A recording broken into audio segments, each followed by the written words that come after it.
Terrence Howard. If you ever heard about this guy went on Joe Rogan and spewed a ton of irrationalities without calculating any irrational numbers. I know, it's pretty crazy, right? This is what I'm saying. Anyways, he came out with a stupid ass thesis talking about that 1 times 1 equals 2. If you guys are convinced that 1 times 1 equals 2, you know what, man, just keep believing that. It's fine. Nonetheless, though, I like to go and explore new ideas. And Terrence Howard is one of those people that I decided to go and explore. Unfortunately, however, I don't have the mathematical knowledge to try to tackle his ideas because that's not the branch that I studied.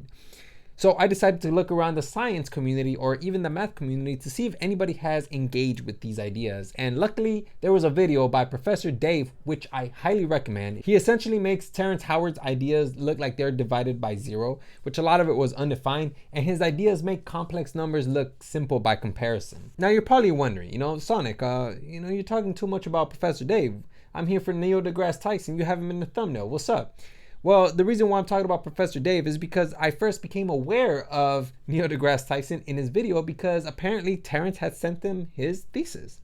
Now, I was a bit worried for Neil deGrasse Tyson because when you're reading something as complex as this fucking thesis, you could potentially suffer some sort of brain damage. So my worry was valid. But then Neil deGrasse Tyson ended up coming out of nowhere with a video about Terrence Howard. And I was like, oh my God, thank whatever supernatural force protect this man from this thesis. So let's go ahead and take a look at what Neil deGrasse Tyson had to say. I recently learned I got name checked by Terrence Howard on his recent appearance on Joe Rogan. If we place a candle in front of a mirror, the measurement of light is doubled, is it not?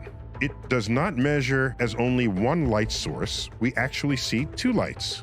A light meter will show twice the intensity of light. This is false. Yeah, this is absolutely false. So essentially what Terrence Howard is saying is if you hold up a light to a mirror, that mirror is also a secondary source of light because you have one source of light here and in the mirror, which is another source of light.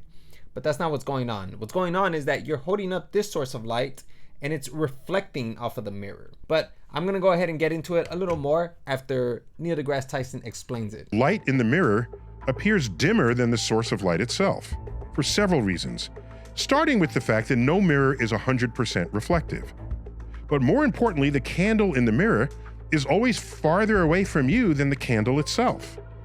So the light meter will always read less than twice the actual value of the candle itself. Yeah, and even if you did have a mirror that can reflect 100% of the light, it still wouldn't count as a secondary source. And even if you did position it in such a way that made it seem like it was some sort of flashlight, it still wouldn't even be a secondary source. Let's go ahead and use this video as an example from the Action Lab YouTube channel, where James demonstrates what a dielectric mirror is by holding it up and just turning it to the side. And look at how it disappears. And the reason why it disappears is because this mirror ends up reflecting about 99.5% of the light, and so it makes it seem like it's not even there. But another interesting property about this mirror is, well, you know what, as a matter of fact, I'm gonna go ahead and let James explain it to you guys. But not only that, it has no Brewster angle, which means that no matter what the angle of light is that hits it, it'll still be reflective, which means you can do some pretty neat stuff with it. If I roll it in a tube and pinch off one end of it, then it suddenly looks like I'm holding a flashlight in my hand that turns on and off when I pinch it. Because all the light from the room that would have exited the other end of the tube now bounces around and then exits the front of the tube. So perhaps Terrence Howard has seen a video like this where it makes it seem like it's doubling the light or it's serving as some sort of secondary source of light, but in actuality, it's just that the light is being deflected back from where it came from, so it kind of makes it seem like it's a flashlight. Now, another thing that I found very interesting about Neil's video is that he ends up bringing up the Dunning-Kruger effect. And I thought this was like a slam dunk when it came to Terrence Howard, because I was like, holy crap, he's hitting him with the psychology, man. This has been studied by others, and it's called the Dunning-Kruger effect. It's the phenomenon where a little bit of knowledge, you over-assess how much of that subject you actually know. And then when you learn even more, you realize, no, I didn't know as much as I thought I did. So then there's a sort of a lull there. And then when you learn even more, you come back up. Ultimately, learning enough to know whether you were right or wrong. Now, Neil talks about the Dunning-Kruger effect. And honestly, I think that this is a case far beyond the Dunning-Kruger effect. I think that this is riddled with heuristics, biases, fallacies, like you would not believe it, man. Like, I wouldn't be surprised if Terrence Howard, he thinks that nothing comes before 1. And we all know that 0 is something. Or is it? Let's just say, hypothetically, you were playing basketball, right? And you were doing everything correctly. You were scoring against yourself. You were playing basketball in a handstand. And then out of nowhere, Michael Jordan, he comes out and he's all like, hey, baller, I'm going to show you how to be the best basketball player ever. Are you really going to put your hand out in front of him and say, no, I got this? No, you're going to listen to him. You're going to take his tips because this guy is an accredited basketball player. So I don't think that this is just, the Dunning-Kruger effect. I think that there's so much more going on, belief, perseverance, the illusion of superiority, for sure, overconfidence bias, and perhaps even a form of confabulation. I don't know, but I really do think that Terrence Howard has to be studied under a microscope because this cannot be normal. And the last thing I want to talk about is how Neo references social media and how that is not a platform where you want to spread ideas. The platform to be accepted for the ideas is not social media. It is not Joe Rogan. It is not my podcast. It is research journals where attention can be given on a level that at the end of the day offers no higher respect for your energy and intellect than by declaring that what's in it is either right or wrong or worthy of publication or not. And I agree.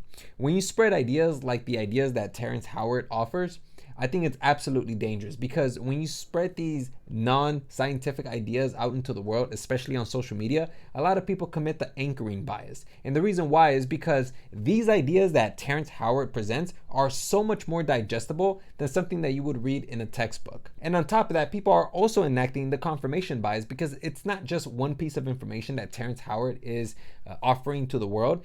It's ideas that align with so many people's beliefs, such as energies, spirits. If you listen to Terrence Howard on the Joe Rogan podcast, he talks about how the periodic table, at least the one that he invented, has tones or frequencies that resonate on the key of E, the key of C, or whatever the case is. And it's like, who's bringing frequencies or music into this, But that resonates with people. Pun definitely intended. That resonates with people and it already aligns with their beliefs. But nonetheless, though, there are people in the mathematics community, scientific community that are debunking Terrence Howard's ideas. And that's excellent. That is great, man, because we definitely need to do that. As far as Terrence Howard, I wouldn't be surprised if he started a civil rights movement to stop dividing numbers. Anyways, I'm going to go ahead and leave it there. That's all I have for you guys. And yeah, hopefully you guys learned something today.